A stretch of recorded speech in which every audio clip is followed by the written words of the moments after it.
asalaamaaleykum mbokk yi maa ngi leen di nuyu yéen ñëpp seen tur ak seen sant di leen jaar bu baax a baax fu waaye mën a ne ci àddina maa ngi lay nuyu di la jaar di la seet tey nag suma dalal bi Sirif laa am Sirif Kijera chairman of the Victim Center at Gambia moom laa am fii tey moom lañ dalal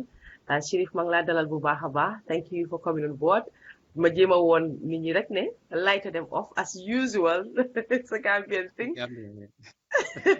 su su Yeah, internet bi baaxee light them off su light demee off well, internet bi baax people will do that. So, okay okay uh, I hope they never in the future. I hope so thank you for coming on board Chérif Thank di la you. nuyu bu baax a baax ma bàyyi la na nga nuyoo ba pare su ko defee ñu doog a dugg ci waxtaan bi Assalamu alaikum Fatou jërëjëf. Thanks for inviting us. Di nuyu mbokki déglukat yi yëpp ñu nekk as Gambia ak diaspora bi yëpp. Jërëjëf. Thanks for having us. jërëjëf kontaan nañ am na ñu ma reesi noon de am na ñu ma seen message de waaw mu ngoog nawet daal nawet di ngeen leen bàyyi seen jaama tey nag fii leen ñëwee Chérif suñu Yeah. laajte bi nag yëpp dañ koy tënk rek ci wërale ko ci yëfi victime yi because obviously mënuñu laa laaj dara lu mooy lu passé victime yëfi victime centre bi li ma bëgg a njëkk a laajte rek mooy pour nga wax ñu rek tuuti victime centre bi naka la commencé ñan ñoo ko door ak lan mooy woon njëriñ yi def victime centre bi Well, Victim Center bi ñu ngi ko establish in April 2017, just after bu Yaya Jammeh in the wàcce government bi ñu am new dispensation bi muy government ni Adama Barrow di coalition government bi comme nuñ ko xamee woon. So victims yi like few of the victims ñoo ñëw together am xalaat bu rafet pour provide the platform pour victims yi mun a ñëw wax seen tawat yuñ jéngu wante si jamono Yaya Jammeh. So ñu ngi amoon suñ first meeting bi invite on diplomats yi ak UN agency ak many other stakeholders ñu nekk si civil society bi buñ amee meeting boobu noonu nag kootu si si kanami commit building si office yi Dr. Jane so Batambiru invite ñu mu jox ñu xalaat ne pour ñu register ko as an NGO su ko defee ñu mën a nekk a liaison between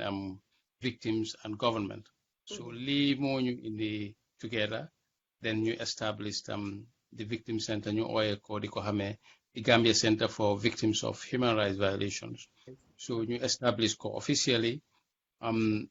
April 2017 so fu mu ne ni membership bi grow na because initially buñ doon start we have quite a few number of victims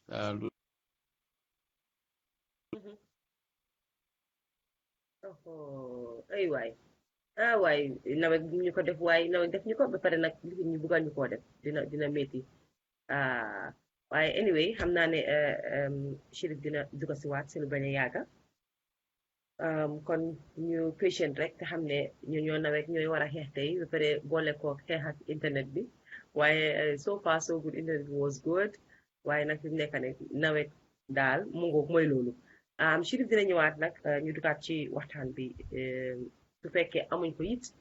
dinañ ko jël ci WhatsApp bi xanaa xëj na loolu mooy gën tamit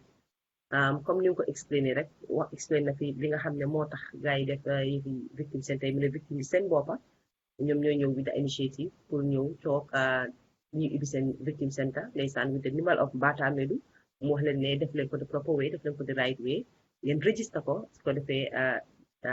mu nekk lu nga xam ne NGO la daal loo xam ne the government nañ ci mën a help private na ci mën a help ku nekk na ci mën a help xam naa ne Sirif mu ngi struggle pour dugaat because usually that's what happens especially si koo xam ne he must use blue jeans bi so may leen ma tuuti rek ma check with moom seet lan moo nekk di dem on baalale ma rek 1 second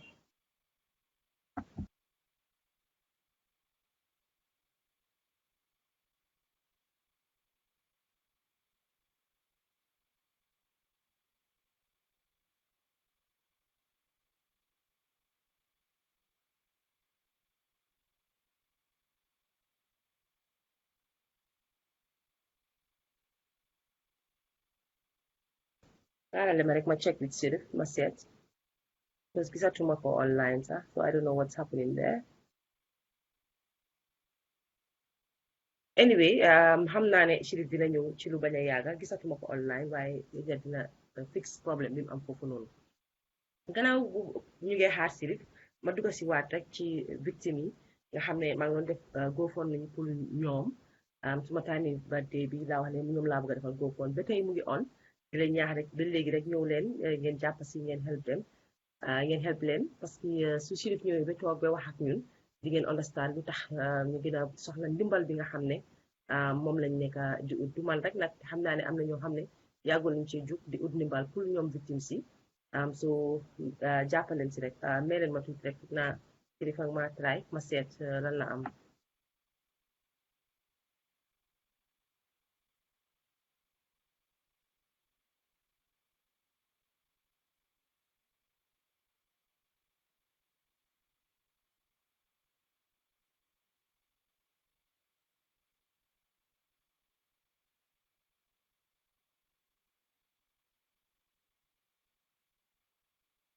Alright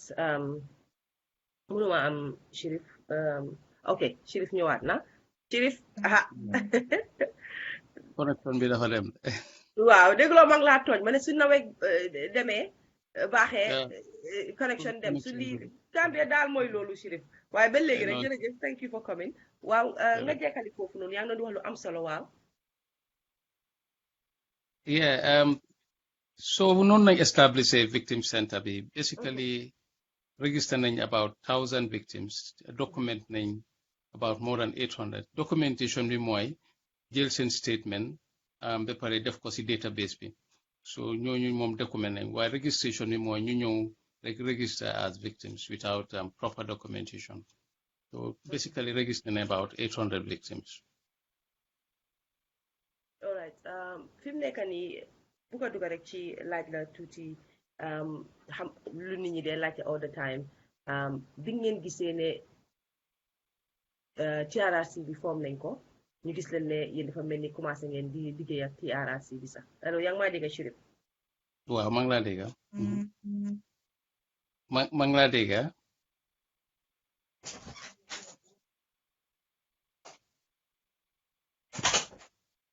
kaso correction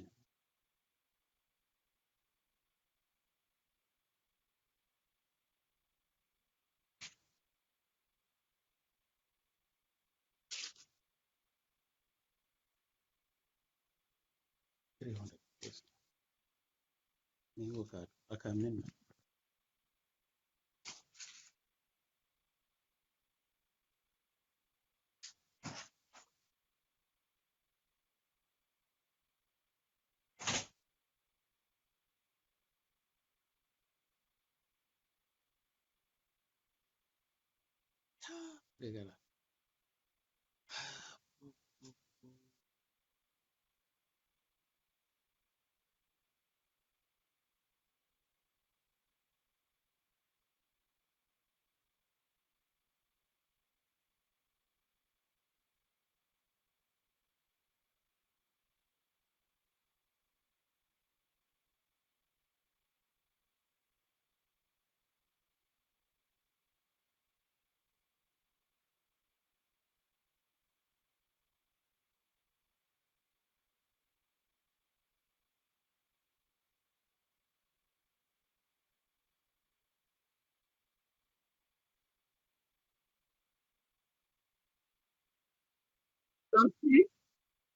oh yeah you are back. waaw yaa maa dégg man daal dafa jékki-jékki rek dem xaw ma sax si lu ma fu ma nekkoon si lu ma nekk Well, that's right, yeah. waaw ok so si ñu toog rek gis ne yéen ak TRRC bi dafa mel ni yéen a ngi jàppalante foofu o yéen a ngi liggéey mun nga ma wax ne dafa nge victim center bi bokke ak TRRC bi Well, TRRC back in October last year, 2018, ñu signed on an MOU with them. Basically, MOU bi dafa define suñ rule of engagement bi mooy suñu seet naka la ñooy protect the interests of the victims, make sure that they are well represented at the TRRC. You make sure that seen dignity is restored because make sure in the process guys they are not re-traumatized because ni ñu narraté seen stories yi xam nga métti la guys jaar so in the process suñ amutee an expert ku nga xam ne dina leen orient dina leen traumatized in the process so yii dafa nekk am process yu nga xam ne teral nañ ko suñ diggante ak TRRC bi make sure ne interest victim bi it is at the forefront and it is well respected. Yes. ok li tax ma indi si TRRC bi mooy amoon na jamono bu nga xam ne àddina si yëpp meroon nañ victime yi meroon nañ because gis nañ jong la si ñu ñëw testify wax ne naka lañ fa taajoo ba pare after ñu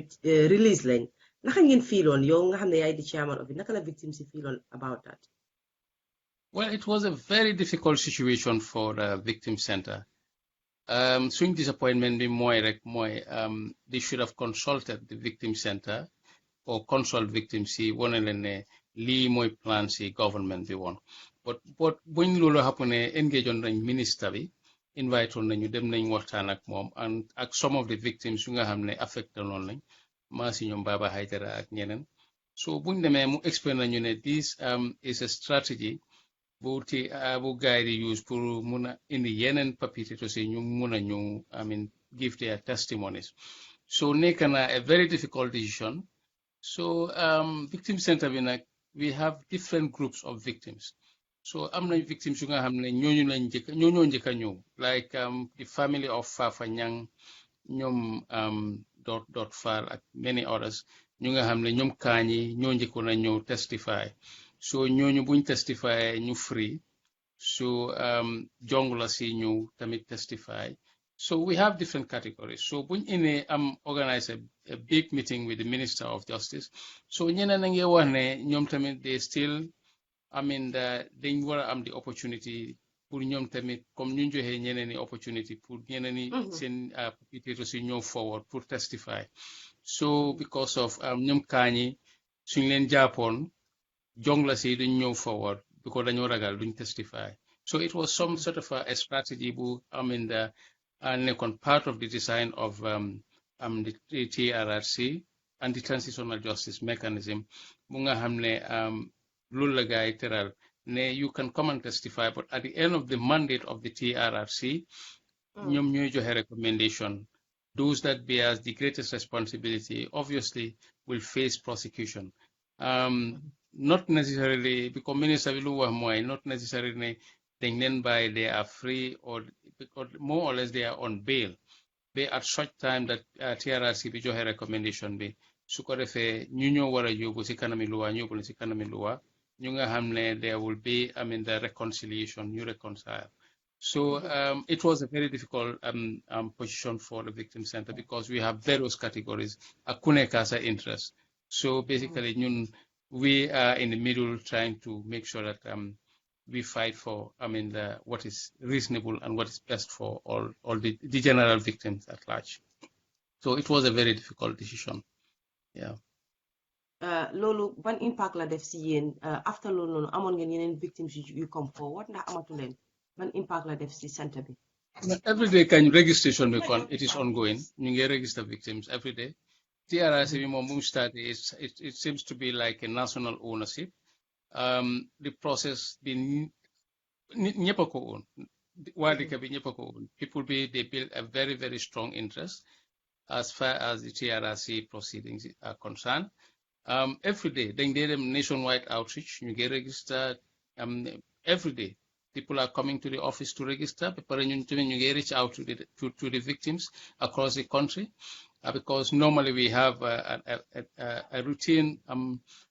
outreach mission buñ dee across the country from different regions ba pare am nañ regional focal points at different location of different region.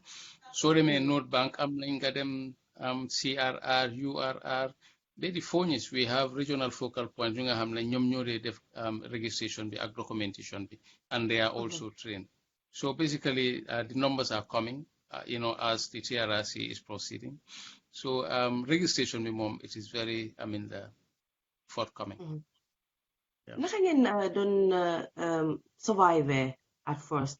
before the TRRC came because from what I understand bu ma def suma research you guys had limited resources, limited help, and you didn't have any from the government as well. If that is true, how did you guys manage, or how did you guys survive it until the TRRC came? At the beginning, it was very tough because initially it's amuñ woon office. Dr. Jani moo ñu abaloon a room in his at his office complex. So loolu lañ foofu lañ nekkoon. Dr. Amadou Scarsel Jani. Wow. Yes. So fa lañ nekkoon, I think from April till December 2017 fa lañ nekka. Ba buñ amee a funding from the German government. So ñoom ñoo ñu njëkk a jox funding about $1.3 million. That was in December 2017. So and Feka Foundation, it is a benn Mauritanian la moom moo amoon that foundation kooku tamit joxoon ñu $5,000. So fa lañ jëlee rente office fuñ nekka ni. So si lañ rent. So from the German, the grant bi ñu am si yeneen the programmes yu nga xam ne mooy psychosocial support bi. Epare ak rights to remedy, ak yeneen, legal aid ak foofu lañ ko amee. Then from there, then NED, National Endowment for Democracy, ñu tamit fund ñu, for outreach mission bu nga xam ne dem na ba 1 year. In fact, last month rek la jeex. So OSIWA ak IHRDA tamit came in. ñooñu tam bu ñëwee suñ seen programme si mooy recruitoon nañ 2 legal fellows, 2 lawyers. Development through the German funding, but also what of a complement German funding, because German funding mainly develop a database with the Huridoc from Switzerland. You develop on database be. Then also what IHRD you complement ko pour host ko ak maintain the database. Legal aid be other outreach missions like TV programs, radio outreach, and community outreach programs. You through IHRD and ko finally, International Coalition of Sites of Conscience. ñu nekk di operational cost bi right now staff si yëpp ñoom ñoo ko maintain ñoom ñooy fay salaries ñoom ñoo fay rent fu mu ne nii ñooy fay utility cost bi ak furnitures. Waay bu ñu cat dugaat waay if saa ngi interesting bi du ci man bi ci Serif la waaw ok waaw xam naa ne ñaa Serif dina ñëwaat tey moom lii la ñoo nekk di li finantel rek ba ñu mun a am the final waaw maa ngi jégal foofu maa ngi try pour set up beneen bi tam mu dugaat ko defee ma mun a am foofu xam naa Chérif léegi mu ñëwaat maa ngi jégalu gars yi yéen mi seetaan nii la Gambia moom soo dee am interview ak somebody ku nekk Gambia rek lii moo dee happen all the time so ngeen muñal ñu rek tuuti affaire si nag mu ngi interesting torop xam na xaw ma na yéen ak ñoo dégg sax bu baax ni ngeen ñu war a dégg su fekkee yéen ak ñoo dégg tam wax leen ma ne yéen ak maa dégg because man fi mu nekk nii moom suma yi maa liggéey yëpp a stop waaye Chérif na ñëwaat yéen ak maa dégg xaaral ma taal bii ma seet ndax di ngeen tontu su fekkee yéen ak maa dégg rek please na man nit wax ne yéen ak maa dégg rek ma xam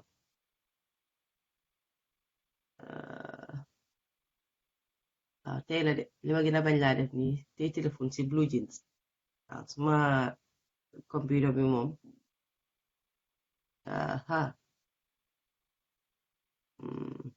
waaw maa ngi gis ay thumbs up so léegi ñu may kii rek naka la tuddaati Chérif moom tamit xam naa léegi mu dugg si waat ko defee waxtaan bi waaw internet bi moom problème boobu du moom rek a ko am dafa mel ni man mii sama ngi struggle tey with internet waaw Africell la am fii si Sweden moo tax anyway comme ni ma ko waxee rek ñu xaar tuuti rek xëy na Chérif léegi mu ñëw I'ma set. Okay, you can hear me loud and clear. Thank you very much for that. Meren ma set ma def. Li mom ti ko ni lay bañ nga prepare mo won pour li. Té dama ko am pour té nak tay. Li bon na. Wow. Okay. ene ma tuuti rek ma seeta si fan la ci Sheriff tollu bara loolu yëpp di am xaaral ma taalal leen tuuti music rek ngeen déglu whilst we're waiting for Sheriff.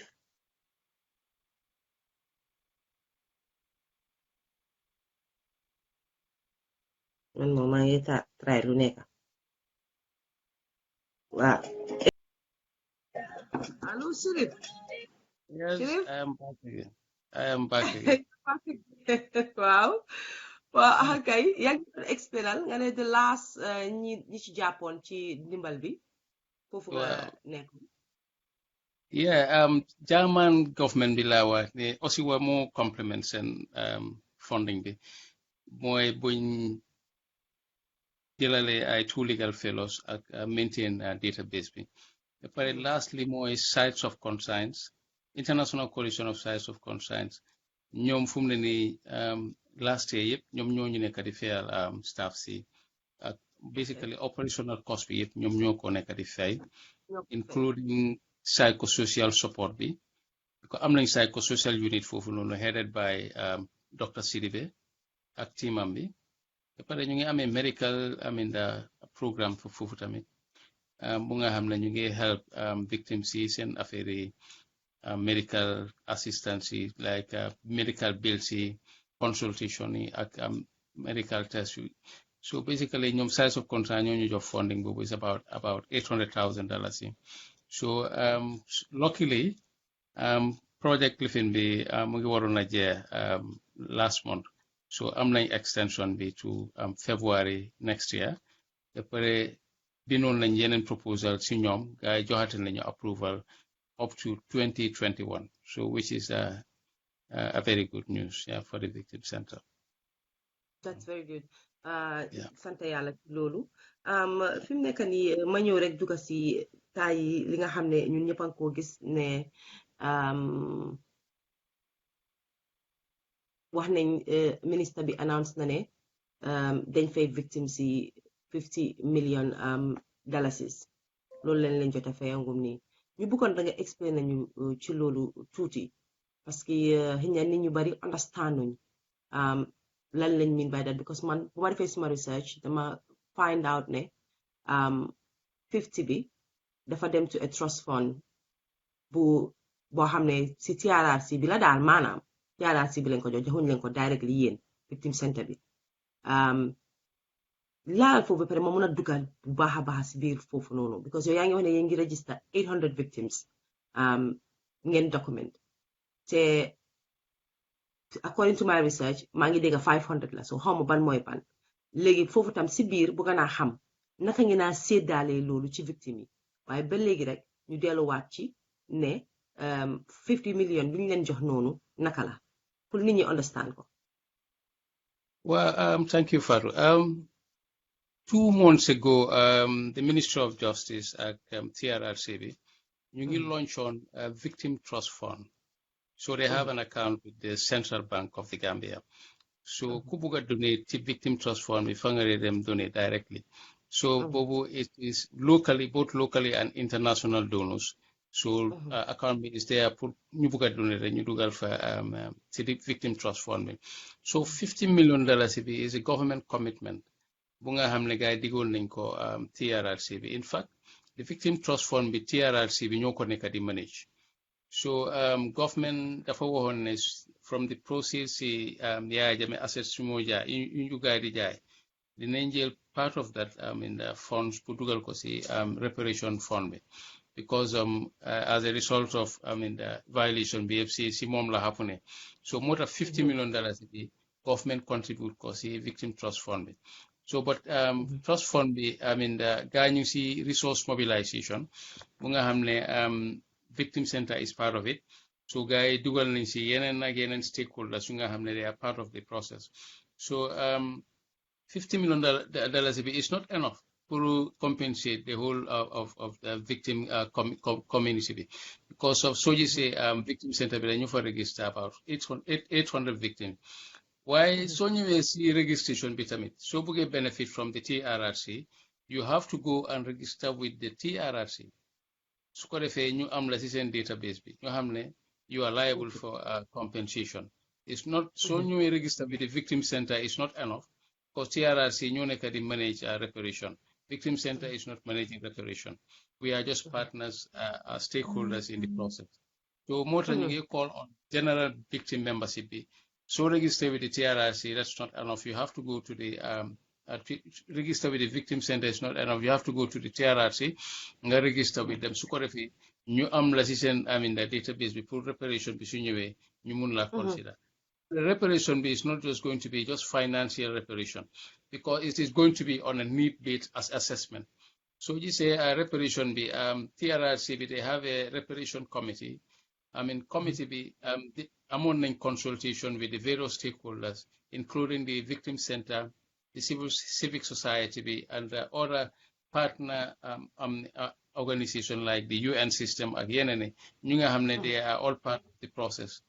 Resource mobilization be management of the the trust fund. So li nga gis ne fu mu ne nii TRRC the reparation committee bi prepare the policy for reparation right now boobu jeex na fu mu ne nii ñu ngi bind the regulation of reparation bi naka la ko gars yi di régulate ak yooyu noonu fu mu ne nii si final lifin boobu lañ nekk boobu tamit su jeexee dinañ oote a stakeholders meeting with the victim center. You said how we move forward from that point. So $50 million is not enough. It's just a starting point. It's a good start from the side of the government to contribute $50 million. So what time a government, by next year, they will contribute another sum of money. So I'm not sure how much, but that will come from the proceeds of the sales of Yaya Jammeh's assets and any other resource we can mobilize internationally and nationally pour dugal wat ko si trust fund. So you are looking at millions, hundreds of millions pour the reparation to a larger number of victims because bugano ñoo jox victims compensation lu nga xamne tamit dina nekk lu am maana su nga xamne it is going to be meaningful to them dina change their life ñu nga xamne dina ko mëna use wow yeah. Okay. Su ma la déggoo bu baax kon dafa mel ni maanaam government depuis buñ toogee ñoom dafa mel ni help victim center bi because yéen force xaalis bi ngeen receive from government mooy this 50 million right am I right? Well, amul benn funding from the government since we started ba tey. Well, so government seen contribution bi mooy 50 million bi pour reparation bi. So but that 50 million dafa mel ni ci Jammeh la jógee ci alali li fi Jammeh bàyyi loolu la jógee nekkut ne ci government ci boppam la jógee li ci Jammeh la dama bëgg rek ñu leeral dama bëgg xam rek. Waaw 50 million boobu noonu mooy si Jammeh assets sam yu jot a jaay foofu la ko government jëlee dugal ko si reparation account bi. Waaw waaye ndax yéen mos ngeen a toog before ñuy waxi Jammeh assets sam yi ndax am na mos ngeen a dem ci government pour uti ndimbal pour laaj leen ndax mën nañoo dimbale victimes si.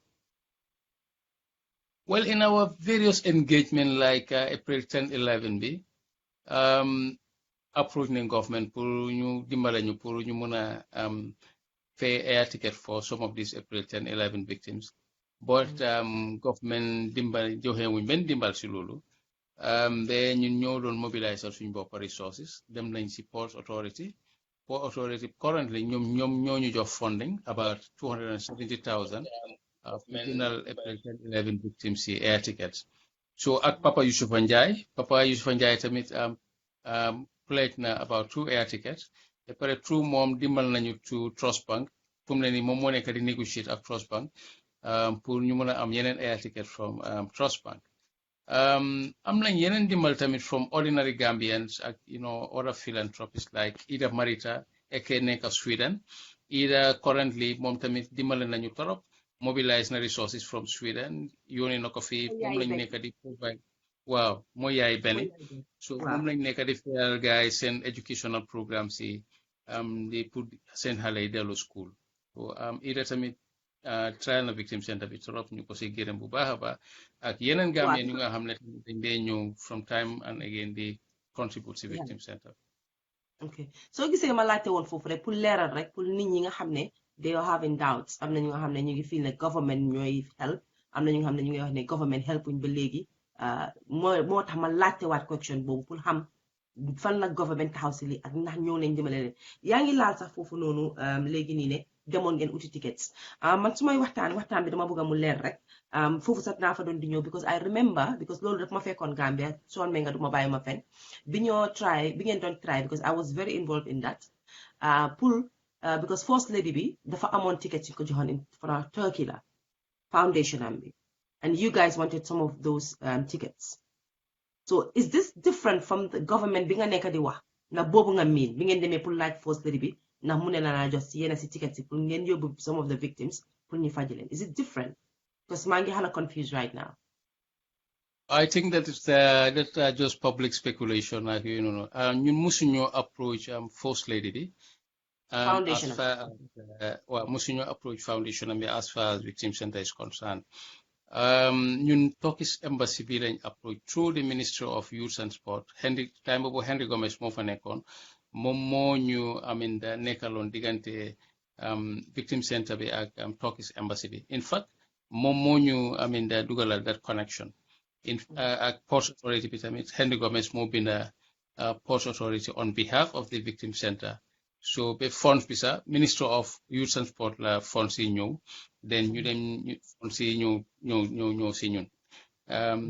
so basically moom Henry Gomez moo nekkoon suñu diggante ak Turkish embassy bi ak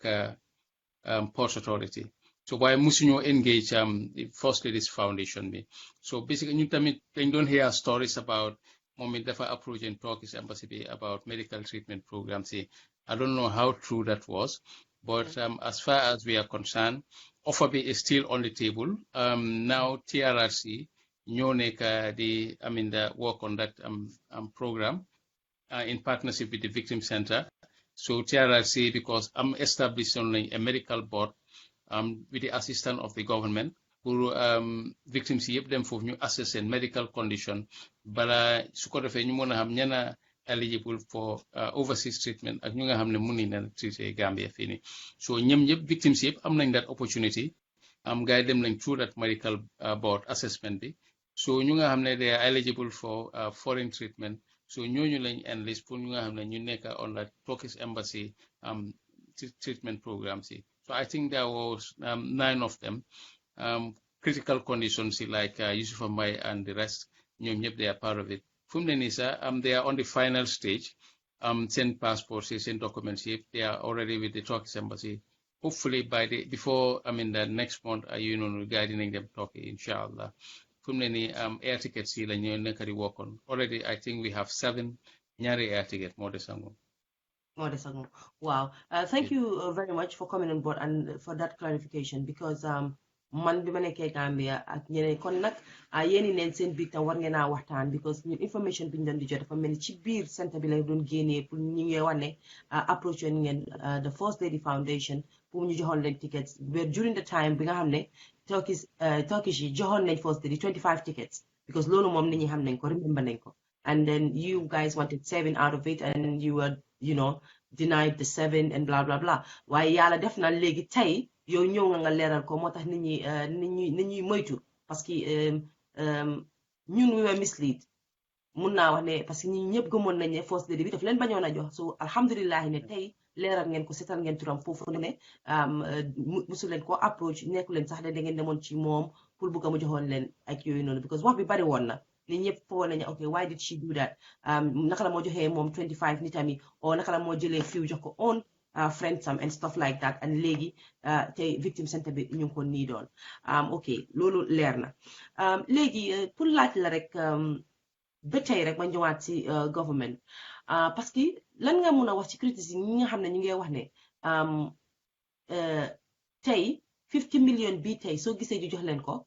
baataam bi dafa try pour rat xalaat yoon bi diggante bi mu amoon ak yéen because diggante boobu dafa yaaxu woon ba mu demee ba yëfi jong la si ñu release woon lañ ñu demoon ngeen fa ñu understand through my research understand ne naan ne am naa yenn victims they have a heated moment with him not to fight but it was like coow tuuti bi ngeen demee foofu noonu pour ne naka la ñoo mën a release jong la si and dafa ñu bari dañ discourage woon ba loolu happen anyway they were very angry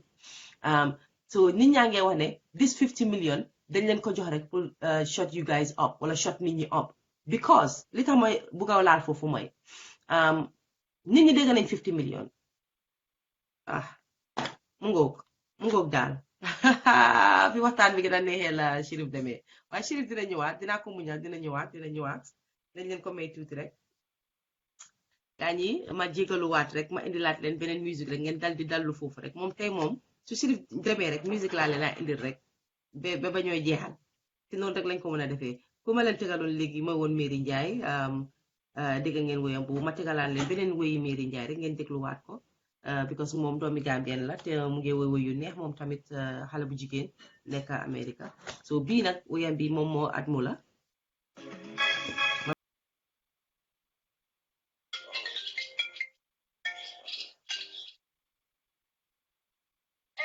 Hey baby, how you doing? I'm good. You good? What's up? I'm on I miss you too. You know, I'm going to do a relationship. Not that serious. I just found that that's me. I can get it.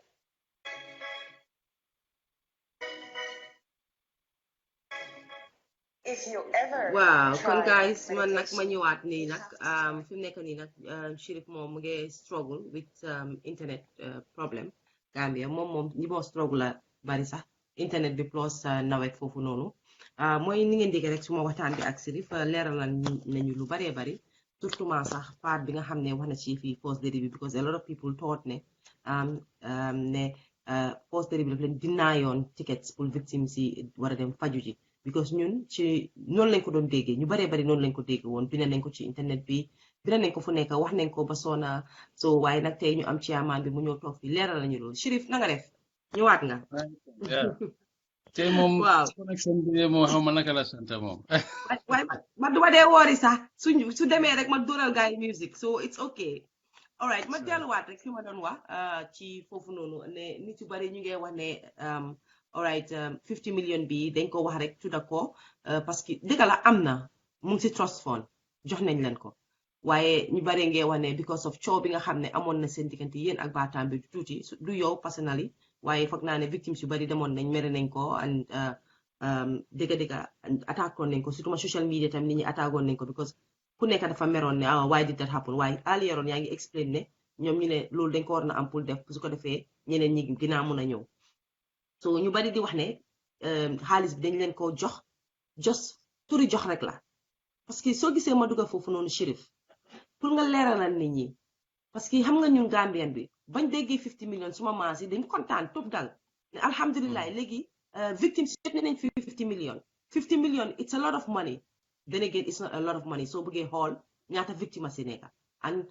dinaa la laaj naka nañ ko share because it's very important people understand xam nga ba pare dinaa dugg ci civic education tamit it's very important yéen ngeen def something loolu yëpp nañ ci dugg after waaye fu ma bëgg nga leeral rek mooy victime yi 50 million bi ñun ñëpp dégg nañ ko ndax dañ ko jot si saasi ndax dañoo xaar ba mandate TRRC bi naka la foofu dañ bëgg nga leeral ñu ko because ñun Gambien bi understand nañ foofu xam nañ rek ne léegi di nga gis ku tasee victime ne ko yéen dee capta ngeen léegi dégg naa 50 million lañ leen jox 50 million nekkul xaalis bu ndaw boo ko déggee dafa bari so dama bëgg nga leeralal ñu foofu naka la ak naka la gaay kañ la gaay di jot xaalis bi 50 million bi bari na bariwut waaye I think at the end of the mandate of the TRRC si la reparation bi ñu gaay di mën a decide on the reparation because yëpp si need assessment bi la base foog ñu assess def seen assessment ñu seet naka la gaay di aminda reparation bi naka la ko gaay di defee because it is going to be based on need assessment reparation bi na dafa bari façon am na financial compensation am na medical am na psychosocial support am na ñu nga xam ne jàkka nañ seen kër yi soo foog nga delloo ñooñu seen kër yi am na ñu nga xam ne seen wérgu yaram yaa leen gënal because soo joxee ni ki $50,000 loolu mënu koo faj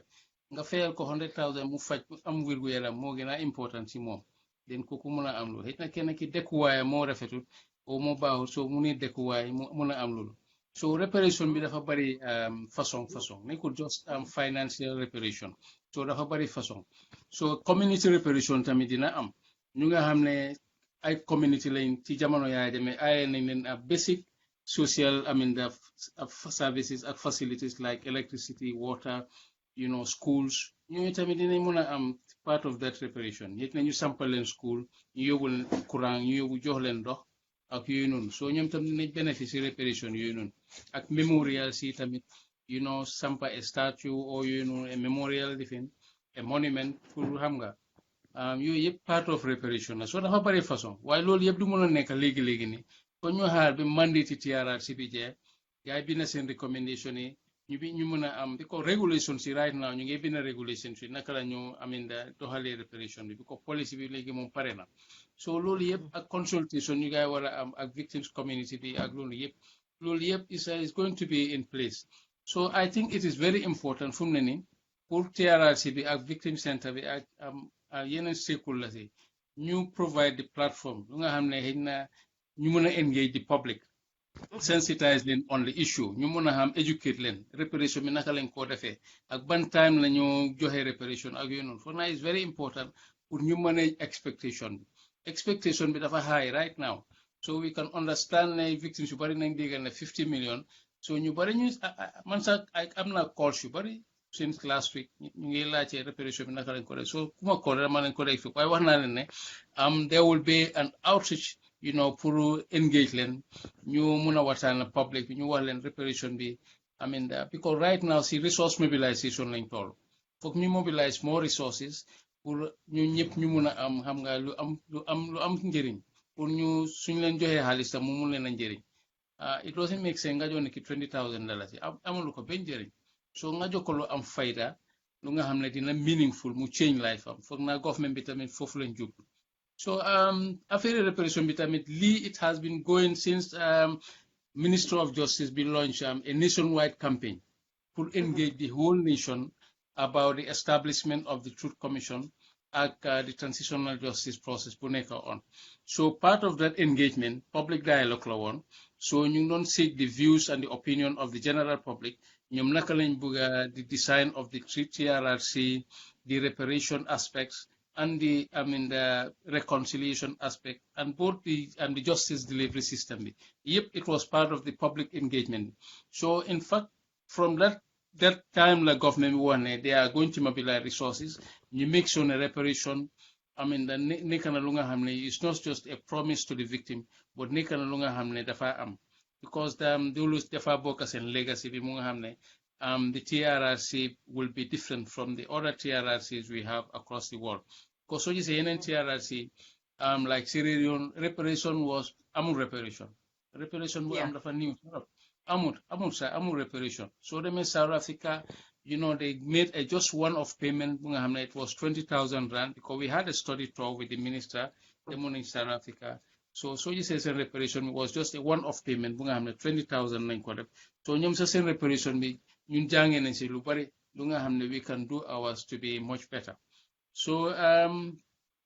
Gatal Wagidal proposally johe government contribution it is Lulu Yagala one because I am part of the technical committee of the transitional justice. Guy Yagana new mobilize resources who said nakala new the funny reparation. So government Yagana halatne part of James the frozen assets, the Nigel part of it fake or reparation because this thing that will do justice to some of the victims because perpetration be violation be si jamanom la hawe epare mom is one of the number one perpetrator mo nga xamne mom mo don joxe orders ñu def ju bon yep ñawte fi yep si kaw victims si so mota gaay jël part of halisam bi pay ko reparation bi epare next year government dinañ fair more into that victims trust fund account bi epare ñu ngi mobilize resources across both in the Gambia, locally, across the donor community, pour say nakala guy mobilize more funds, sukorefe ñu mëna compensate victims more meaningfully, sukorefe mu mëna Nigerian in the future. Okay, lolu leer na fa important on pour ñu wax ci lolu so gisé sax ma la fi nga xamné man ko doon wax sax wax nga ko légui civic xam nga people should be aware because xamuñ ñu ngay dégg xaalis bi bari na. To tell you the truth, man, bima def suma research, a lot of people kind of like blame the victim center. You need to how they represent victims. waaye méegu leen benn effort. Two, ngeen bi ngeen déggee xaalis bi xam ngeen ne yëfi xaalis la te xaalis si mbooloo la defu leen benn effort pour educate victims yi pour ñu understand xam ne xaalis bi jotagu leen ko yéen seen loxo because su ma bëggee wax dëgg sax Sheriff foog naa ñu bëri toog nañ ne xaalis bi Sheriff jot na ko I'm sure you got those kind of phone calls because that's our mindset. Sheriff jot na xaalis bi nangu ñoo jot suñu xaalis waaye loolu tey soo gisee mu dal leen Sheriff di ngeen génn wax a askan bi te lii mooy liñ Gambien bi nama li nit ñi nama tey boo waxee rek ñu ne Gambien bi yëpp victime la Gambien bi yëpp nekkuñ victime soo ko seetoo ba seet la xam nga am na ñu nga xam ne victime lañ because daf leen dal directly am na ñu nga xam ne indirectly la am na ñu nga xam ne seen ay nit rek la moo tax ñëpp ne Gambien bi yëpp victime la waaye tey ñi ci ëpp naxar mooy ñi nga xam ne daf leen dal directly tey da ngeen waroon a gën a génn ngeen wax ak nit ñi surtout ma yéen mi nga xam ne yéenay represent victimes yi gannaaw bu njaalee loolu noonu nga baaral ma tuuti victims yi man bi ma ñëwee di wax ak yow tam dama call yenn victims di laajte di call ay nit di laajte parce que man si fi victim center bi xëj na man ak yow xaw ma na mitoon nañ waaye xam nga ne from the beginning I used to come to the office a lot. I was very involved in it. I used to come there. I did some interviews and stuff like that. So lii lu nekkoon ci suma xol bi la from the beginning. Wow. So I have like this contact with some of them. A lot of them I do. And dama stop dama doon laajte. And then some of ñoom ñu ngi doon wax ne since bu lii génnee sax you guys don't even try to have a meeting, call them in, talk to them. ñoom ñoo nekk di leen call yow di la laaj o ñu call keneen di leen laaj naka lam fa taajoo naka foofu foog loolu ne fail ngeen victims yi foofu tuuti because bu leen fàtte ne am na victims yi nga xam ne they are not well educated mënuñoo understand li baataame di wax xamuñ ko li nit ñi bind si internet bi ñoom xamuñ ko gisuñ ko so they will need you people to call them, talk to them, let them understand because otherwise li dina indi beneen coow te dina indi beneen xeex surtout maa si time seedoo xaalis parce que through suma research tamit Sheriff maa ngi understand ne yeneen victimes yi seen mindset mooy ne 5 million comme que 50 million la it has to be shared equally waaye yow su ma la dégloo ak man su ma ni ma ko xalaatee woon it cannot be shared equally but they don't know this ndax nit ñi wax nañ leen ko ñu xam ko they don't know this and bu leen fàtte ne yéen yéenaay ñi nga xam ne yéen la victime si trust man su ma ñëwoon wala leen ne nii ngeen ko war a séedoo duñ ma faale waaye yéen kaddu boo leen ekkati jëmale ko ci ñoom rek dañ ko understand so nag nga mën a am pour tontu nit ñi nga xam ne ñu ngi feel ne in a way you guys have failed these victims. No, actually not failing them because what you say, victims announcement was made last week. Victim Center, they operate any of these TV programs, definitely funding link they when you organize a program on the TV. For them TV that you end up paying $30,000 just for few minutes or so. So soon funding me more late because this week applying because they quarterly they dispose of funds. So donors if this month payment be late. So low because already it is the programs are there for them on national TV, radio station, to sensitize the victims. About funding be late. In fact, the national coordinator wrote to NED for guy release funds. And the guy release funds. So hopefully from now again Friday, so I funds because funds in the jail could have organize these TV programs and radio programs. We don't just go to radio programs just for free. We pay these programs. So outreach and sensitization vitamin put them nationwide towards it. Then create a pass. You have to pay for it. It costs resources. So victim center when you limit for new tarap. We enough resources to do all these things. Why it is already there and we have to engage these people on a public platform the settle and level and affair. In fact, yes, I'm not victim very soon denying them on air, put leral guy about this 50 million do minister government be contribute to the trust fund. So the soon funding hopefully by the end of this week, so there will be radio television programs victim center because we have been doing it. Just last month, definitely about 3 or 4 TV programs, which cost us almost about 100 and something thousand. So while Luli see donors so gars yi ñu dee fund quarterly so suñ defee programmes yi dañ dee report back to them su ko defee gars yi redistribute other funds pour ñu mun a am subsequent programmes yi so waaye hopefully by the end of the week dinañ mun a am kañ la ñu mun a am programmes on radio ak télévision su ko defee ñu mun a leeralal gars yi am some of these things yu nga xam ne gars yi confuse na leen about reparation bi about this 50 million about resource mobilization bi ak yeneen aspects yu nga xam ne jaaxal na leen so actually we have been engaging them constantly then they workshop with them just last week right we invited victims across the country pour ñu ñëw ama ñoom workshop ko workshop yu ñu leen leeralal yu bare su ko defee focal points yi suñ tam delloo tamit ko doo mën a engage ñëpp waaye ñoom suñ delloo seen community ñoom tam dañ dee joxe feedback ci yeneen victims yi so noonu la gars yi amee message yi waaye focal points yi yëpp in fact call naa some of them waxtaan naa ñoom wax naa leen ko suñ amee TV programme bi dinañ am 2 or 3 staff ñu nga xam ne dinañ fa nekk ñu leeral askan bi about this 50 million bi ak reparation aspect. jërëjëf Sirif si loolu noonu ba pare pour nga leeralal gars yi rek fii di kañ la TRRC bi di jeex pour nit ñi start di expect ne dinañ am the reparation like liñ soxla because nit ñi nama nañ loolu bugga nañ koo dégga bugga nañ ñun du pour man sama maas bi waaye ku nga xam ne victime la because lii mooy seen jooy ñu ngi dégga xaalis xamuñ kañ la ñoo jot so pour ngeen dalal seen xel comme que yàlla indi na la tey ci plateforme digga la demloo ci TV waaye at least this is a start so nañ ko wax fii rek mu dee kañ la gars yi di war a jot seen xaalis o ndimbal bi ñu war a am well TRRC bi mandate bi 2 years la 2 years la so foog naa first year bi lañ nekk nii li mu ngi waaj a jeex si nii so ñoom su first year bi jeexee they come to the second year because soo gisee nu TRRC bi dañ dee am lifin bu nekk series la de nekk yaa ngi am November 11 am nga April 10 11 yaa ngi am sexual violation yaa ngi am yeneen you know so different series la de nekk so almost soo gisee TRRC ñoom seen media update bi sax wax nañ ne about 60% of cases have been dealt with so basically 40% yi la guy they deal with next year so di nga ñëw ne mandate bi 2 years la so let's say by January 2021 TRRC mandate bi dina jeex so si dee mënuñ ñoo victims yi yëpp because dañ bëgg a jox opportunity victims yi yëpp cases yi yëpp pour ñu ñëw forward to the TRRC because it's a truth seeking process so doo mën a nekk 2 years rek mu jeex whilst others amuñ opportunity pour ñëw so si dee loolu am na ñu nga xam ne ñëwuñ TRRC bi dinañ extend 1 year waat you know after the 2 years dinañ extend 1 year pour ñeneen itam ñu jox leen opportunity ñoom itamit ñëw pour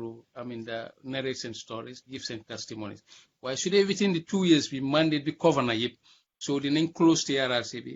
gars yi joxe seen recommendation bi from there reparation bi gars yi nañ door di am nga seet naka la ñoo joxe reparation bi waaye loolu yëpp si recommendation yi at the end of the mandate la gars yi di joxe reparation recommendation so let's say 2020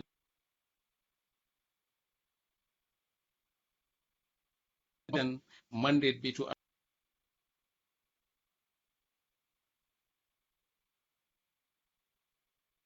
wow so basically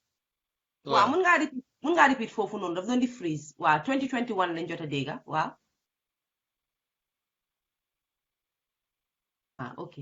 ma ko waxee sax 2021 January waaw ni daf for another year or mandate bi fala then gaa joxe seen recommendation bi but loolu yëpp si liggéey TRRC bi la victim center has not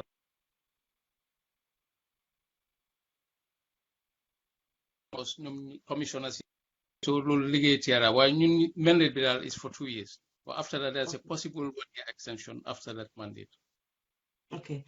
pour laajte rek tamit rek ci biir waxtaan bi ndax Gambien yi comme docteurs yi nurses yi ak ñeneen ñi ci mbedd bi ñu ngi ñëw duga ci comme ñi nekk ci medical field ndax ñu ngi ñëw duga ci victim center pour help leen voluntarily ndax da ngeen di am loolu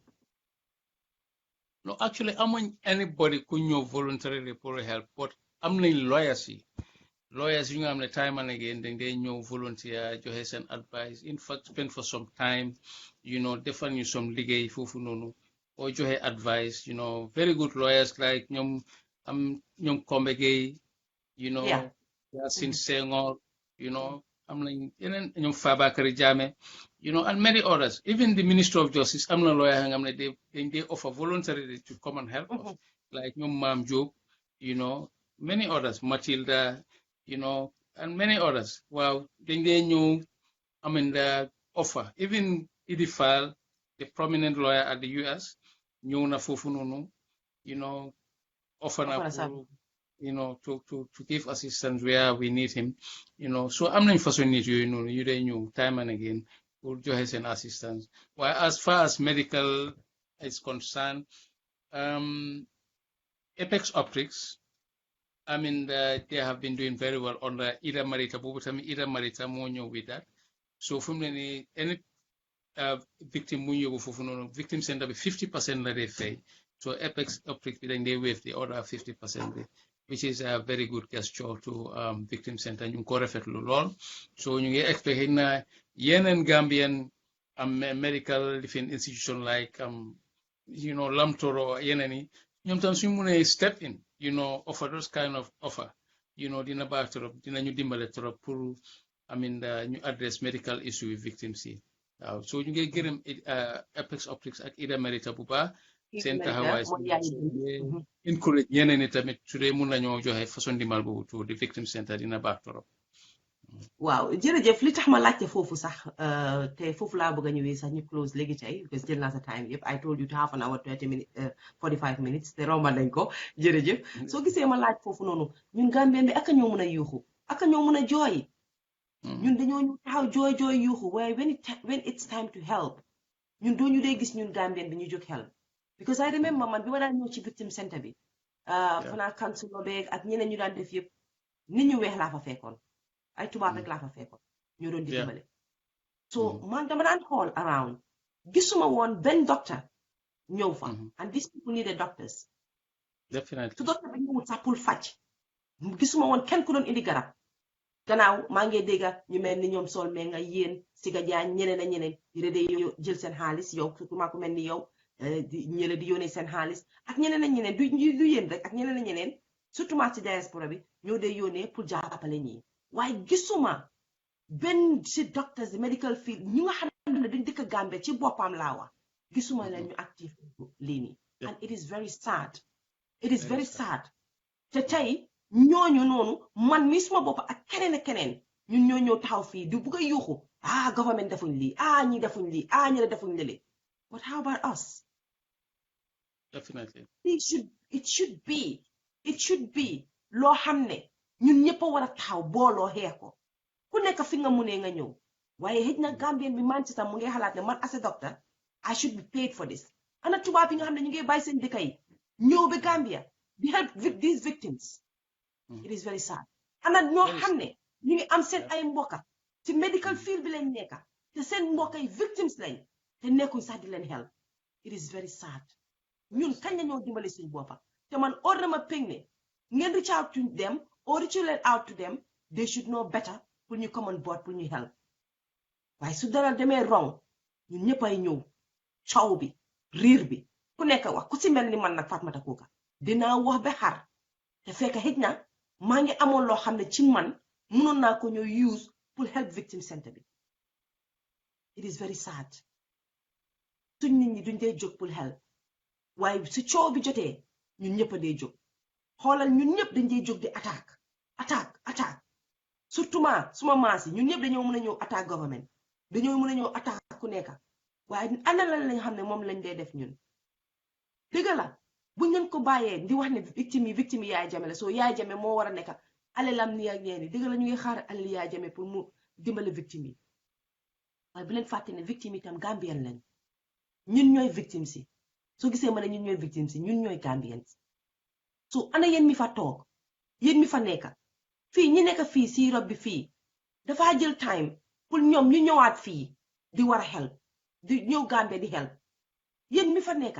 yéen a ngi am seen qualifications yu correct xanaa lawyers rek a nekk Gambia man xamoon naa ne suñ ne help rek ci law firm bi la moo jógee lawyers yi ñoom ñooy ñëw di dimbale because dañ yàgga di dimbale waaye dama doon expect lii nga xam ne victim center lañ wax ñu ngi dégg ñoom Amy Jaañ ñu ngi am bulet seen loxo yi ñu ngi dégg keneen ak keneen am na ñeneen ñu ma fa fekk ñu nga xam ne jigéen boobu noonu ndeysaan ki amoon AIDS bi ki yaay jame daan di faj ne mu ko faj kooku man gëm naa ba understand sax mu ngi liggéey léegi ci yéen léegi victime si seen boppa sax yéen ñi na amee foofu parce que yéen a nekk di liggéey yéen a nekk di def it is very sad ana suñ nit ñi where are our qualified doctors but man li ma notice mooy ñun dañoo qualified doctor boobu dina bëgg mu ñëw mu wane boppam ci kaw ne am na lu moo def pour ñu gis ko waaye du nangoo dem ci suuf pour liggéey ci suuf waaye wallahi soo leen ko defoon tey ndam bi di ngeen ko moom parce que fi ma toog nii dinaa leen tudda maa gën a xam ne dégguma kenn ku jógee si medical field especially ñaata private hospitals lañ am in Gambia a lot and I know they have connections they have contacts ñoom tey kenn si ñoom rek private hospitals yooyu mënoon na moo utal fund pour benn si victime bu ko private hospitals yëpp defoon wallahi tey victime yi yëpp faj nañ leen ba indiwaat leen they can do it what happened ñun we are failing ñun ñoo fail suñ boppa ñun yeah wax bi moo ñu sonal I think wax bi leen war a wàññi ñu door di jëf you know you have honorable Gambians yu nga xam ne definitely seen xol yi rafet nañ torop Masi Papa Yusufa Njai, you know, and some of these Gambians at the diaspora, you know, they are very helpful. So, you know, the legal aspect, the lawyers, they are very good. They did very well. So, then they, from time and again, then they knew the assist, you know. Yeah. So, majority, we know Dimbali yep tubabi. You know, nyom Jason Florio. I was there. I saw it. You know, nyom la. So, Gambiani, you know, I think they want to change your mindset, change your attitude. You don't fale wante, yegante, you know, yeremante, you know, sukun defe lulu rek. I think lunyu dalon si jamono ya jame du musa hapunat. Why fake? You ngi ame suñ the same mindset bi. You dune yo suma malalote mom. I have no problem. Ni attitude no do change dara swing situation. I think they wanna yegante be a broader skipper, you know, you dimbale wante fofu rek lañ mëna, you know, I mean move it forward, ñu build swing nation. Definitely like outside, even Caprec, Senegal has done a lot for the victim center. I mean that through Fatou Jagne, Senghor, you know, Caprec is coming on board. You're about 35 victims to Senegal for medical treatment. Imagine a FIBA Senegal num sere. So Caprec, a medical hospital in Senegal is doing that for Gambians. So why not clinics in Amsidika Bifini? They could have offered the same services, you know, to victims. Because you know, they have gone through a lot of pain and suffering. So I think these Gambian medical professionals, they should step in. You dimbale simbokai. You said nakala dimbale fightland. You know, Minister of Justice, I will commend them because they send doors open. Anytime we know Bunti Bata Medu, we are always welcome. Unlike the other ministries, Interior, Foreign Affairs, Minister of Interior, Simple Victim Center be established. Ben Minister of Interior. You know, Bata Medu Tete Sumajele telephone, we call you know, I think he be commended, you know, for standing for the victim. Anytime Sunkonide, he is there for us. You know, Degala, Bunyo agree on all the issues. Why? We disagree to agree, because part of development is to be self-critical. Why? Yellen Ministry definitely jisun, and there should be a collaborative mechanism in the transitional justice process. You just need Yellen government agency, they are all part of the process. Like the Minister of Justice, because they are all part of the transitional justice agenda. So, Yellen Ministry, Bugano just interior, health, education muna ñoo jàppale ci affaire victimes ci seen doom yi jox leen free scholarship, you know, health dimbale ñu ci affaire health interior dimbale ñu ci yenn security aspects yi, you know, reform process bi ak yeneen you know, pour ñu dimbale ñu ci yooyu noonu. Waaye gisuñ kenn apart from Bata Miro, Minister of Justice, gisuñ kenn, nobody is coming forward to the aid of the victim. So we are calling on others ñu change suñ attitude ci towards suñ mbokk, towards ñu ni neen, you know, ñu yëgante, you know, dimbale wante, ñu faale wante. I think loolu rek a mën a yóbbu dëkk bi kanam. soo ñëwee Gambia fii faale wante wuñ de I think it's a problem luñ mun a def rek mooy dem social media wax rubbish wax bu dul jeex you know soo ñëwee pour ndimbale wante di nga ko jël diaspora bi they should be commended you know for the job they have done jàppale nañ ñu si lu bare soo ñëwee si TRRC bi sax ñoom Eunice Haidara ak ñoom Lamlu ñoom Omi Andrews ak yeneen Banka Mane ak yeneen you know they have contributed immensely to the welfare of the victim, you know. Why Gambian Chamfi, Nyele Lengena Sipiti, you get try to support their families. Why am I Gambian Mufi? Send Loha Jotne Ganao. They are well off. They could have assist us. Why do this can with all these businesses? We have written to them, QCell, you know, Africell, and many others. Why time me Jamano Yajame? QTV, Mohammed Jonah Yajame Finyari Mercedes. Yenna prize money, award money, $100,000 jokoko. Why when it comes to victims, binoko, pumu support me. Zero, they don't even want to know. Africell, they are doing, they know Tabaskina Fajo Jel 200 har joko ya jeme. Jel I millions joko. Why you wrote to them about victim just for $10,000 or 20 Bena air ticket. They will never do it. You know, that attitude line want to change. You know,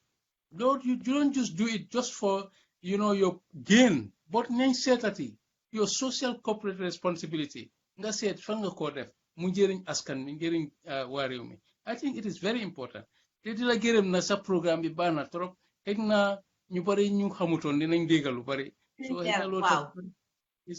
dina change dina doolu change suñ mindset bi ak suñ attitude towards each other. You know, ñu rafetal diggante. Waaw kontaan naa ndax ut ngeen audience pour ngeen dem meet the head of state. Head of state meeting Lenko once, that was the time German President Mignon put his victim center. Because Binon Lenko on several occasions, why I'm the father would knew, why wouldn't they get a German President victim center? Then that very day, they called us to go and meet the president. So them Lenfa, one Lenko Luneka Sunyun, one Lenko, trying the Binananga, you never responded. You know, why better than you put no CEO, Kilifasula or Academ Uyko. Why look at it, I mean, go colune casio, one and colune casinun. You know, why since then, muning monitoring coaches, why didn't make effort to make Pujisatico? Try and some president, try and learn them because some of it's very important that you guys have an audience with him again. Lutah no moi, pulling outline fini, come yang about ne, si ministries, Ken Dimbalulen now justice. He should be aware of this. He should be aware of this. Because education and health, they should be much involved in this. Whether they have the funding or not, they got to make funding. Because they are part of this. They want to make a part of the solution. Why not? Moy lolo. So better hello Shirif Yang Madega. Yeah. Why better rek man dama ne ngeen try ngeen delluwaat fa ngeen toog ngeen wax ak moom pour mu gën a xam pour mu be aware but still trust fund ñaaka trust fund ñoom we are expecting them to take out of their coffers boo xam ne amul dara pour def ak the jamme thing ñu dugal ko ci fi trust fund bi nii because there is a lot of victims to come am na ñu nga xam ne dañ ñëwagut dañ xamul naka la ñoo ñëwee they don't even know about the TRRC because xëy na ñoom ñu ngi ci def bi ñu ngi feneen or feel nañ ne seen family wane ne let's just bury this bu leen fàtte ne Gambian culture bi is there mënuñ ko erase there are a lot of victims that will not come out some will not come out because they'll be ashamed to come out they don't want to drag their family names am na ñu nga xam ne they are not coming out because they're already dead seen family members are still scared to talk so they are dina am benn ku jëngu ci ñooñu rek ñëw toog pour bugg a wax so this is very sad ne lii mu ngi happen si suñ dëkk bi so yéen dafa mel ni tey Sirif TRRC bi su ñëwutoon it looks like you guys nothing is going to happen for you guys right Absolutely. Wow. So it's Wow. I think the TRRC is a good move in the right direction, you know. At least, you know, there is a national ownership of the process. You know, so ñëpp a def seen boss. So public bi ñu si am interest. So I think loolu lañ war a build on those in the gains. You make sure ne the private sector ñoom tamit ñu def seen wàlla, especially government bi trust fund bu gaay establish ni for the victims. Bugga nañu private sector bi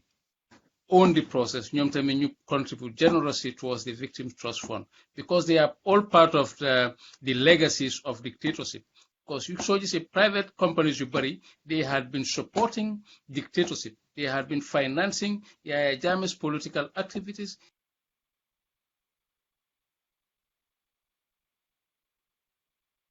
There you go. They go from the chairman himself. So they say the private sector be a lot of people nobody knowing on board. It's because they have, you know, Jammeh ñi ko defar mooy loolu noonu nit yi la ñoo defar Jammeh rek, you know, yéen dañ ne ragal la, but the guy, you people know how the guy was very generous when it comes to joxe xaalis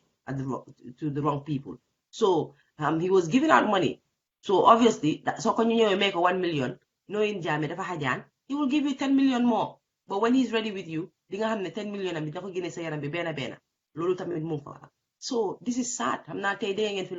we didn't even really expect it. And this is the chairman of the victim center. Xam nga. So Sirif ñëwatee ñu laaj ko rek tuuti rek foog naa ne war nañ time am bi jeex na bu yàgga sa ndeysaan. Waaye xam naa tuuti rek la ñoo mosalaat rek su ko defee ñu dal di bàyyi waxtaan bi ba beneen yoon. Waaye dinaa indiwaat keneen koo xam ne victime la. Dinañ ci dox daal fan yi lu baree bari seet naka la victims itam feel about what is going on and everything, because Shirif mu ngi bañ a waaye man si lu ma understand lu ma defee suma research xam naa ne Shirif si boppam ñu ne he is a victim. So loolu sax waxuñ ci Shirif ñëwaat nga jërëjëf. Waaw ma bëggoon a wax rek tuuti rek feena Shirif ndax yéen am ngeen ok xam naa ne lawyers yi ñu ngi leen a jàppale bu baax a baax waaye am ngeen ku leen di represent koo xam ne dina mun a challenge government ci yéenay, because ñun from what we understand biñ jaayee Jammeh's assets ba léegi it's about 1.1 billion ñun loolu lañ dégg.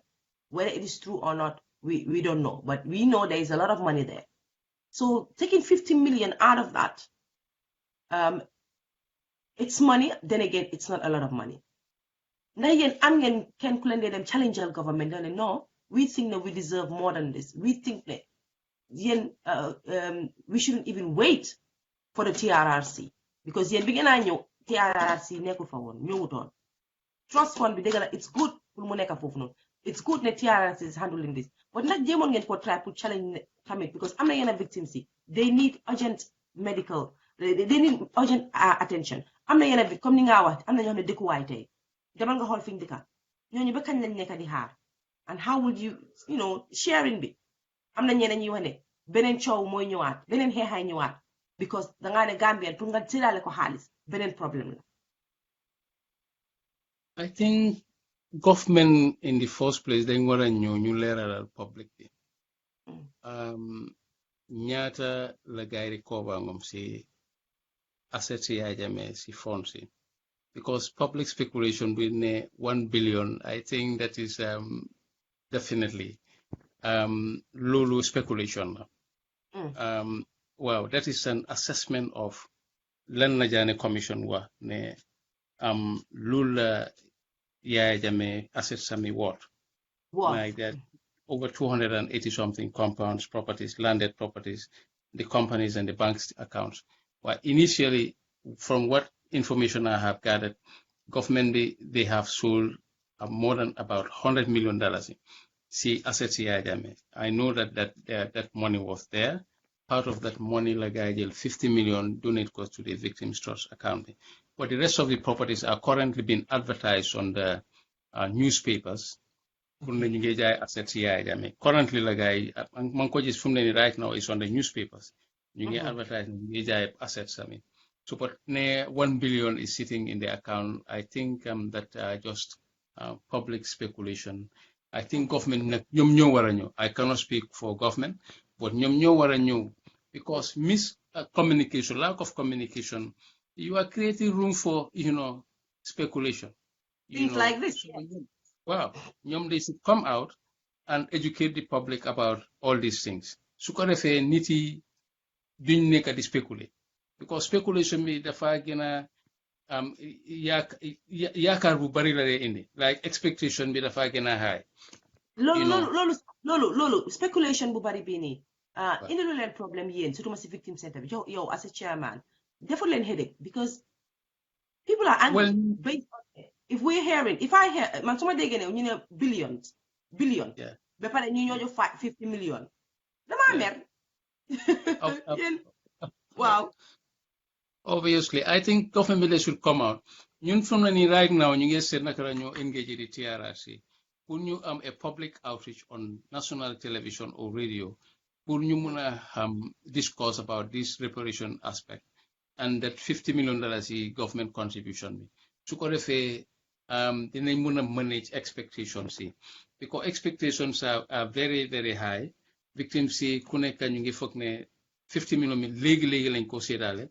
Or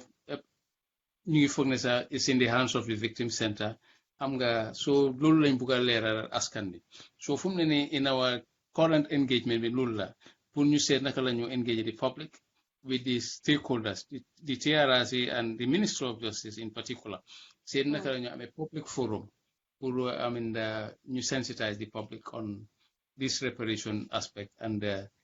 government contribution bu gaay def si trust fund bi I think it is very important. I think it is an urgent matter bu nga xam ne war nañ ko engage right now. Su ko defee ñiiti victims yi tamit seen xel dal. Wow, I think it is very important. So government tamit we engage them. We have several ways of engaging government. We write to them, we seek audience with them, and we have public statements. Yooyu yëpp dañ ko dee def. TRRC bi am nañ meeting ak ñoom.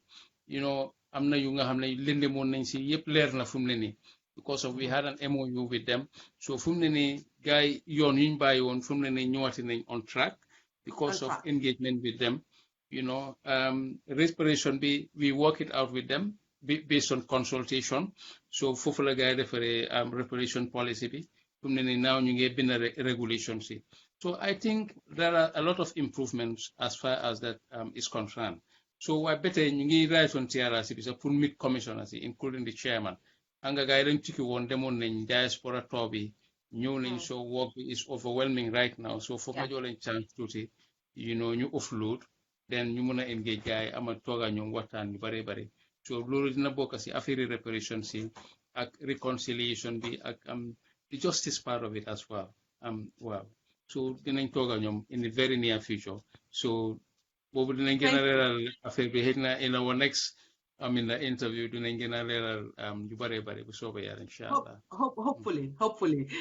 jërëjëf kontaan naa trop si sa ñëw bi Sheriff because leeral nga lu bare bari pour rek fi may daanelee mooy di la ñaax rek nga waxaat nit ñi ne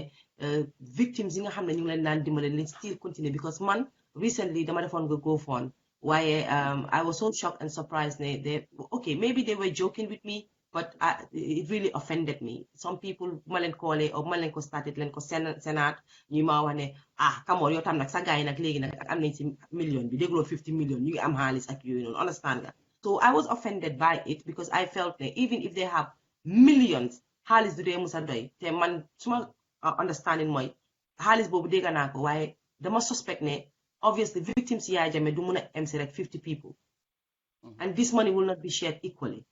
So man dama fii ne Gambien bi ñun buñ leen stop ndimbal buñ leen defal gars yi ba léegi dañ ko war a continuer pour dimbale leen soo gisee ñu ne trust fund ñu bàyyagum ko fa nit ñi ba léegi ñu ngi dugal foofu xaalis lu waaye am di ko fa dugal kon dafa mel ni ne victims yi still they are in need of help so maa ngi ñaax yéen askan bi yéen miy déglu maa ngi leen naa ñaax bu leen bàyyi seen loxo bu leen déglu ci 50 million bi ñi jotaguñ ko sax benn ngi da ngeen ay bàyyi bu leen bàyyi loo leen mun def leen ko ngeen dimbal through me or through the victim center is up to you. You don't have to come through my GoFund. No, you can call Sheriff and find a way of helping these people. They really need the help. They really need our support. Emotionally, financially, loolen muna dimale gaay dimale len ko. So ma bëggoon nga jaar fofu rek wax ci tuuti rek because yow yaay di chairman tey xëj na boo ñaanee nit ñi mooy gën man suma ñaan because xëj na yow mi fa nekka yaa ngi naa mun a xam lan ngaa ñaan nit ñi dan man li maa ñaan pour ñoom. Peut-être comme nu ko waxee rek di ñaan comme nu ko waxee rek di encourage public bi ñu continuer di joxe seen ndimbal comme nuñ ko daan defee. In fact, the last time I was talking to the special advisor to the minister, Hussein Tomasi, kooku itam xolam rafet na trop si affaire victims yi. So luñ doon seet mooy ñu seet naka la ñu establisher a collaborative mechanism bu nga xam ne dina involve the diaspora and the local Gambians ak the TRRC and the Ministry of Justice pour ñu seet naka la ñoo mobiliser resources for the victims trust account. So loolu suñ àggee suñ paree finaliser loolu teg na maasi yow Fatou Koko dinañ la contact nga mun a continuer ak sa GoFund account bi teg na dinañ seet naka la ñoo put things together ñu seet victim trust fund bi naka lañ see contribuer waaye di ñaan askan bi ba tey rek buñ bàyyi seen loxo ñu continuer di dimbale victims because $50 million bi is not enough. Comme ni ko ministre bi waxee dafa bëgg victim bu nekk suñ la joxee mu jox la da nga xam ne is meaningful, it's going to be change your life xam nga dina change sa life dina la njëriñ at least di nga am something to start with. So loolu tam mu bëgg ñu mobilize more resources, more funds su ko defee ñu def ko si victims trust account bi su ko defee more victims tam mun seen njëriñoo. So ba tey rek ñu ngeen ñaan askan bi ngeen yokka seen seen ndimbal bi contribute to the victims trust fund generously. Ak private sector Gambian tamit ñu ngi leen a in particular these big companies yu fi nekk Africell, QCell ak yeneen Standard Chartered banks yi to contribute generously because time Yaya Jammeh ñu ngi doon dimbale Yaya Jammeh so ñoom ñoo legacy bi am nañ si loxo kon I think pour seetal seen boppa nañ ñëw dimbale victims yi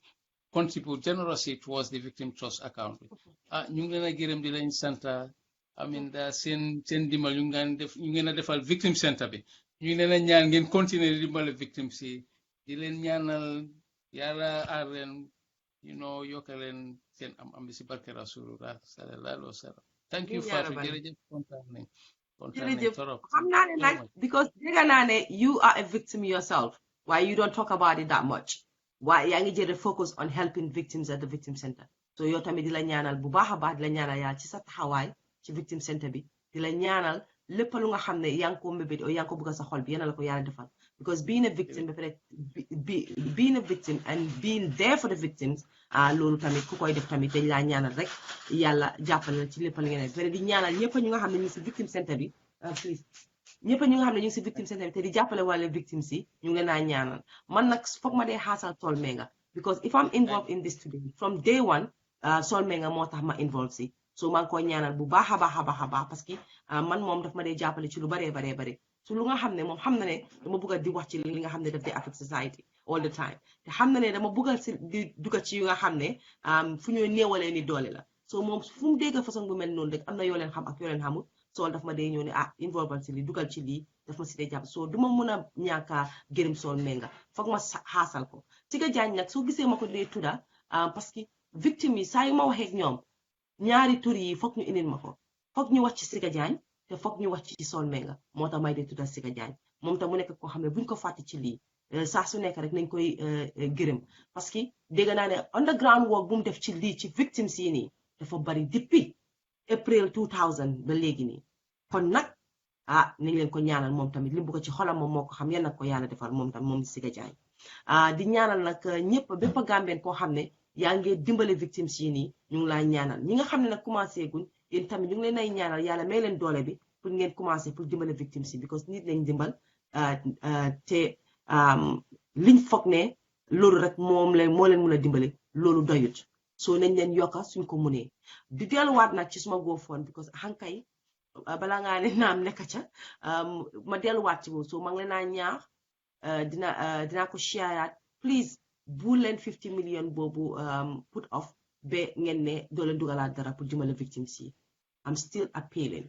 they need it and I'm so concerned especially mooy ni ma leen waxoon am na ñaar ñu nga xam ne they are struggling with rent buñ dëkka waaw so maa ngi leen a ñaax ngir yàlla ak yonent ba soo leen ko munee defal leen ma ko defal leen ñu ko defal leen ko seen boppa defal leen ko Gambien bi pour ngeen jàppale victime yi GoFund bi nag naa ko shareaat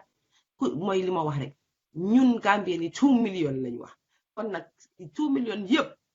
xanaa bu ñu defee £1 nag dina war a doy so maa ngi leen ko ñaan nag please ñëwaat leen rek ñu dimbale gaañ ñi buñ leen jàppale ci 50 million bi bañ stop suñu loxo ne duñ dimbale waat so maa ngi leen ko ñaan pour ñu dimbale waat ñu dimbale victims yi you don't have to go through me like I said you can go through the victim center seen boppa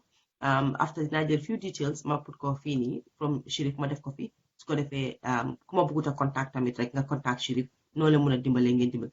ñëw si medical field bi nag in Gambia ma ñaaxaat leen ko mention naa leen wax naa seen affaire dama am disappointment ne dama am naxaat tuuti because especially the private sector yéen a moom seen boppa waxatuma government yi they are limited si government hospitals waaye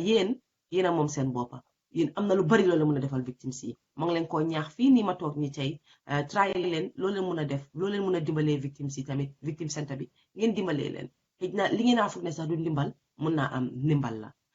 di ñaax tamit xëy na da ngeen dee am léegi-léegi ñu dee ñëw seen hospitals yi di dimbale voluntarily yéen si private living yi because xam naa 2 places yoo xam ne dañ dee mën a indi ay tubaab ñu ñëw seen hospital di leen jàppale